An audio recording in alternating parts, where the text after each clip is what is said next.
true story of Moses and the Pharaoh that will still happen again, watch out. The struggle of Moses with the Pharaoh of Egypt, who was also his brother, the deliverance of his people from slavery, the 10 plagues of Egypt, the parting of the Red Sea are related in sacred texts full of miraculous events. It is an integral part of the religious beliefs of Judaism, Christianity, and Islam. But what can we make of it in this scientific age with its precise chronology of history? Emanuel Velikovsky in his book written half a century ago, Ages of Chaos, has offered striking and ingenious solutions. He has presented challenging scientific explanations, which convincingly solve historical puzzles. Some recent historians have revived this thesis supported with new evidence.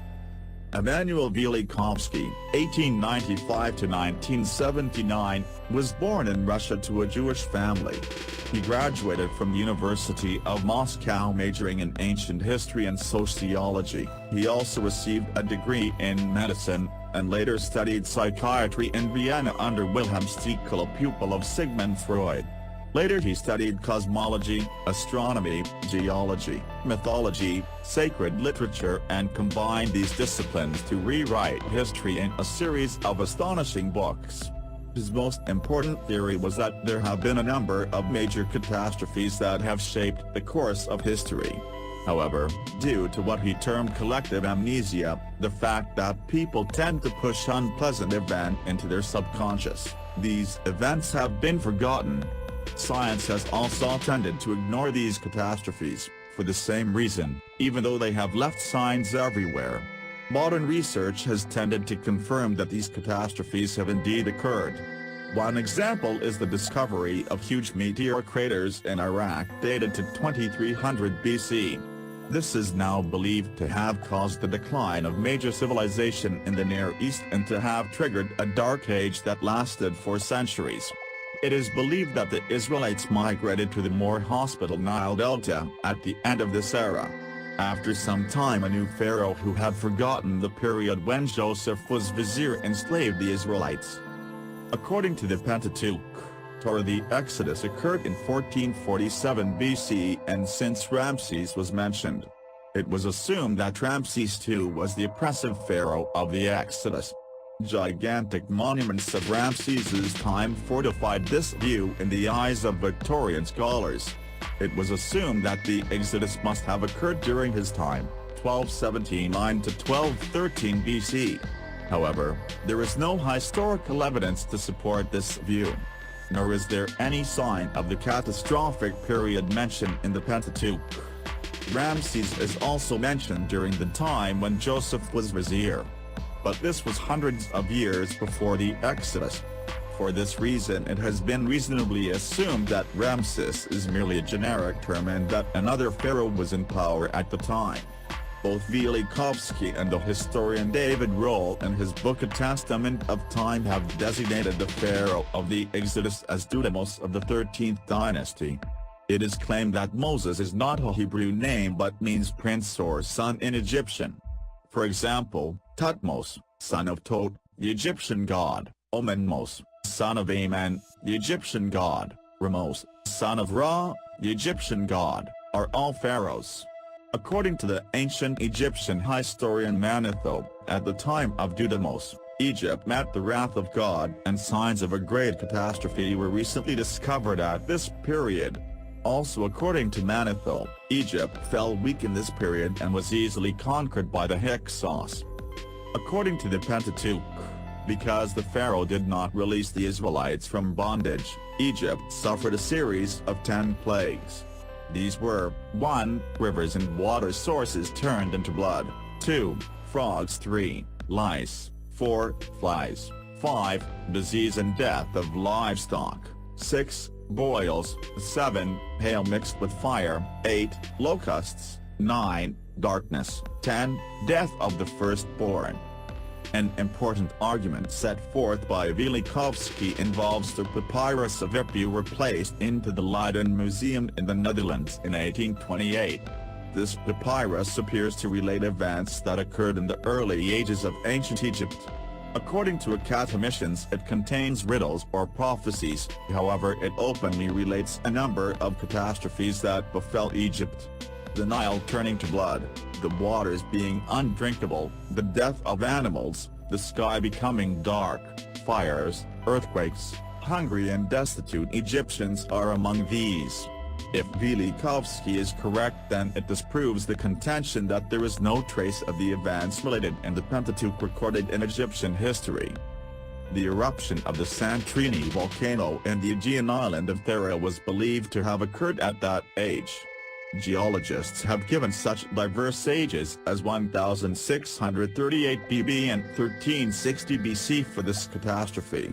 Velikovsky claims that a chain of volcanoes exploded, causing the plagues of Egypt. The Santorini explosion is known to have caused such radical changes such as the end of the Mycenaean civilization. It was many times more powerful than the eruption of Krakatoa in 1883, which shook the world and caused 35,000 deaths. At the same time, Mount Vesuvius is believed to have erupted in a huge blast. The Santorini eruption was believed to have been 1,000 times more powerful than a nuclear bomb. In the Pentateuch, it is mentioned that there is a pillar of smoke by day and a pillar of fire by night to guide the Israelites in their journey.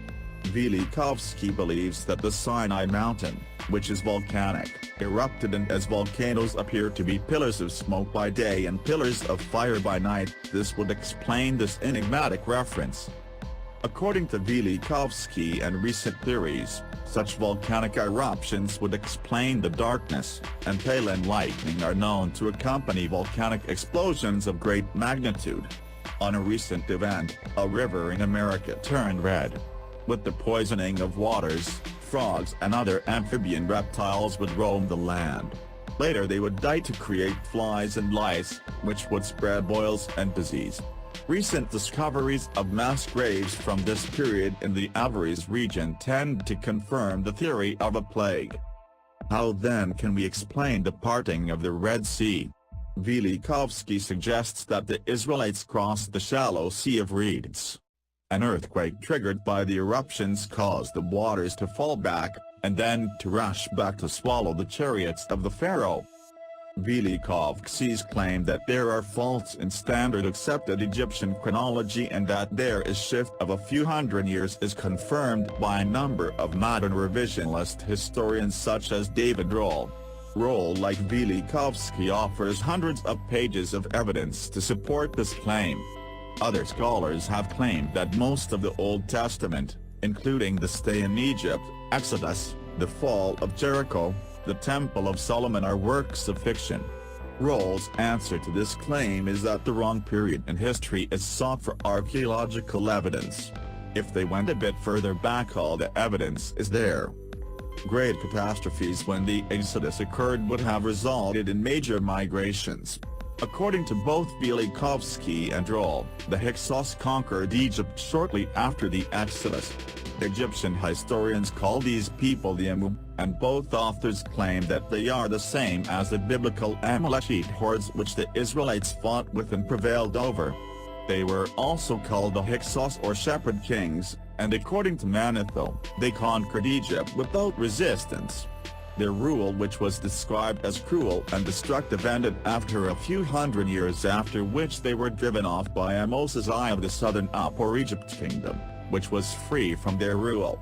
Arab historians such as Masudi have related that the Amalekites fled from their home in southern Arabia to conquer Egypt and Syria after violent natural catastrophes such as floods that swept away whole tribes, the descent of clouds, smoke, and pestilence of ants. According to Velikovsky, the meaning of Psalms 78 hours 49 minutes, 50, he cast upon them, Egyptians, the fierceness of his anger, wrath, and indignation, and trouble, by sending evil angels among them, should be he cast upon them the fierceness of his anger, wrath, and indignation, and trouble, by sending shepherd kings among them. Because evil angels is spelled Malachiroim, which is close to the spelling of Malachimroim, which means shepherd kings. Sacred books claim miraculous powers for Moses. If, as Velikovsky claims, the events that occurred at this tumultuous period had a natural cause, then in my opinion it by no means diminishes the status of a great and wise leader, who foresaw them and interpreted them as the wrath of God. The fact that Manetho mentioned that the Egyptians had suffered the wrath of God confirms this view. If the theories of Velikovsky are correct, then it not only gives us a spectacular new version of biblical history, but has a message for us. If catastrophes occurred as frequently in the past as Velikovsky claimed, then we should be more prepared for such events in the future.